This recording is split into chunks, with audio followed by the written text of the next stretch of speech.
que es una mujer genial. Ustedes la pueden ver en el Facebook. Ella es the Interim Executive Director of New Century Trust, que es una de las organizaciones más antiguas sirviendo a las mujeres en los Estados Unidos en la costa este. Y ella tiene una historia de largos años sirviendo a la ciudad de Filadelfia, a las non-profit, o lo que llamaríamos en algunos países latinoamericanos las ONGs o las organizaciones sin ánimo de lucro. Y Carey, ustedes saben que estamos viviendo momentos difíciles, no solo aquí en los Estados Unidos, y también hemos visto la movilización de las mujeres que ha sido realmente emocionante en el mundo entero. So Carey, welcome to Para Ti Mujer. Now I'm going to practice my English. You don't want to practice your Spanish? No, not today. Sure? Not today. No, too early in the morning. Okay. So I'm the one who is going to suffer.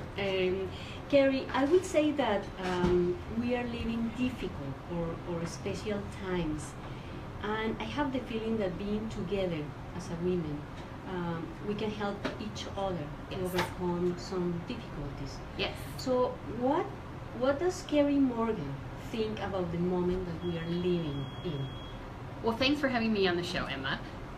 We are in special times, and we have never quite seen times like this. Our organization, New Century Trust, started back in 1882, and it was really meant to help women who were entering the workforce. And they gathered and they spoke against labor rights and or for labor rights and against the wage gap and for political power. And again, now we are having to fight for those things. And right now we've never been in a time where our rights as women are so endangered. So it's a very scary time, but it's also a huge opportunity for women and allies of women who understand the role of women in today's society to gather together, to act as a community, to make their voices heard, and to take a stand. And we saw a little bit of that with the Women's March. And I think what's really important right now is that we carry that on and we don't let it fade away. Carey, you say moments like this. Yeah. Are you talking in general the world? Are you talking about United States or United States as an example for other countries? Well, I think we know that all around the world, women's rights are endangered. And even when they're not endangered, there's still huge gaps. For example, the wage gap. Women still aren't being paid the same as men.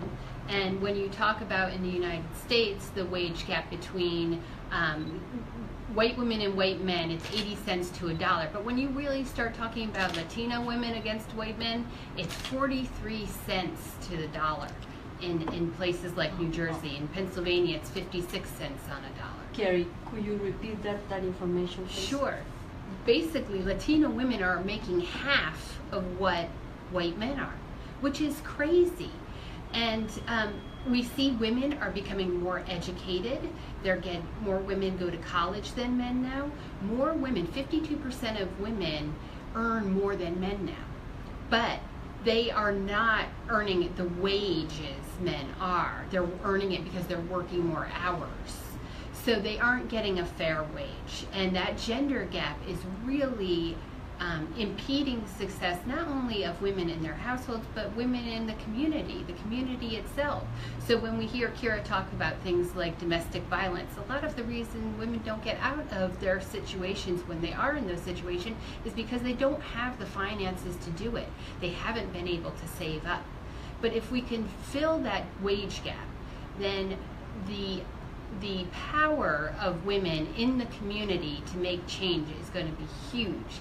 And to do that, we have to stand together and make our voices be heard. Carey, that's very, it's a hard reality, but it's incredible that we as a women, as a gender, we're still fighting for our rights. You are talking about an organization that was created in 1882. Mm-hmm. And we still need this kind of organization because we are not living in an equal situation in this world. And me as a Latina, when I was living in Latin America, the gap I think is bigger. I think the gap is it is more difficult to be to live a life with justice in terms of the men world. Carey, what what can we achieve as organized women? What can we really have in our hands when we are working together, when we are going to, when we go and demonstrate in the streets and ask for things, what we can achieve really? Well, we can achieve change, and that's been shown time and again. You know, one of the biggest barriers to people acting is that they think their voices don't matter. And it's not true. It's easy to believe because we've seen through elections and through the media that change is slow. But really, once we band together, we see vast amounts of change happen. But it takes that community to do that. And we have to ask for what we want. We don't do that personally as women. We don't ask for what we're worth. We don't ask for what we want in the community. And until that happens, until we feel confident enough to ask for exactly what we want, whether it's better school system, whether it is higher wages, whether it is more representation in government. Do you know that a woman has to be asked 7 times to run for office before she'll start considering it? A man, he just has to be asked once. So he'll go off into it. You don't have to ask. Or you don't have to ask, because they right? already have that idea in mind. Yeah. So it's this constant encouragement, and we need to take ownership of what we want and be very bold in asking for it and gather other people around us who will support us in that, whether it's running for office or getting a new job or making a choice that may be against the grain. Carey, the march on March, it was huge. Yes. It was fantastic. It was all around the world. Yeah. What we gained with that march? I think what was exciting about that march is that it inspired women to not only gather on that day, but gather beyond that and start really being active. And when I talk about political activity, I'm not just talking about voting, because it can't just be on election day. We do have an election coming up, everybody should vote, but really you should be aware of the issues, taking part in your community every day in some way, whether it's calling your elected officials, being on your school board, talking to your friends about what you want to see in community. And we have seen all of these groups pop up. They call them huddles. Women kind of informally gathering to talk about what actions they're going to take next. And that's really the power of community. And that is what is going to overcome these very scary restrictions that we're seeing through, in America, the current administration, and then around the world and other administrations that have similar ideas about rolling back women's rights. Yeah, because some politicians, they are destroying our environment, they are destroying our opportunities to live a much life with justice. We are destroying the possibility to choose if we want some things or we don't want those things. They are destroying also the possibility to go and be educated and go to school, go to college. And I wonder, Carey, if when women are together, if is there this friction between colors and races and religions?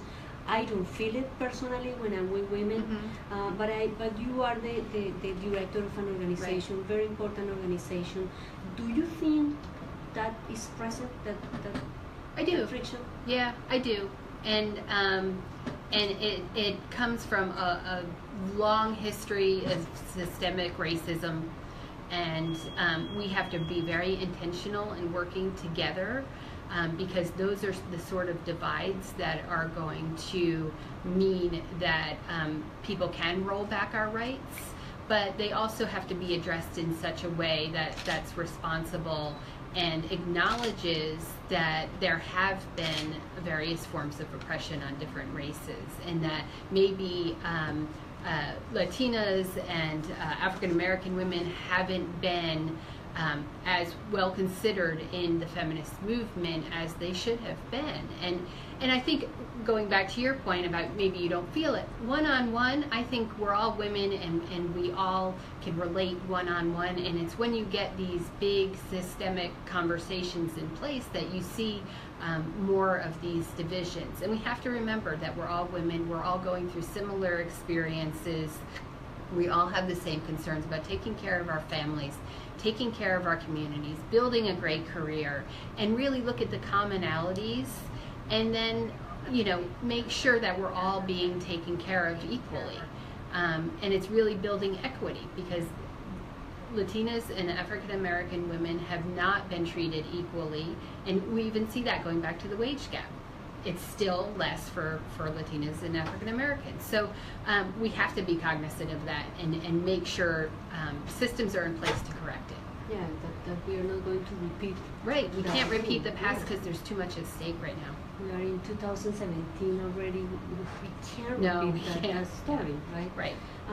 I think as Latina, we also need to learn here when we arrive to this country to be more united, and forget that we are from or Mexico or Ecuador or Colombia or Argentina. We need just to feel that we are women, and that's powerful enough. Right. We don't need color, we don't need origin. We just need to know that we are women, and we are together. We are very strong. Carey, I personally received this last week, a kind of survey from the Women's March. Yeah. And I really like it because they were asking for the topics that are important for everybody as a women. And I have the feelings that they are using this for the next March. Yeah. And it's wonderful because I know this is going to affect all around the world again. Yeah.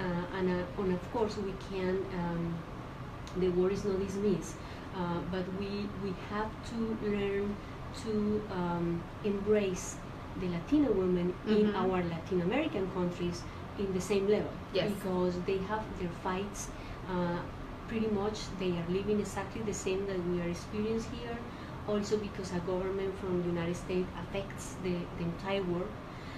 So, Carey, do you know more about the next March? Do you know how we are going to be organized? What is the agenda that we are going to push? I don't know specifics about the next March. I know, like you, that it's in the planning phases.